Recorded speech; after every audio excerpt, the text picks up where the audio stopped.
Здравейте! 5:55, село Рельово. Чувствам се в леко приповдигнато настроение след поредното ми тичане.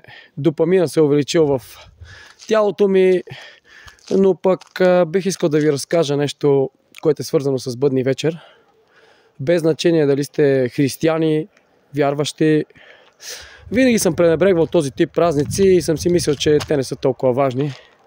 Но когато загубиш баща си или когато започнеш да се чувстваш сам, тогава разбираш, че най-важното и най-ценното нещо са здравето и близките ти хора.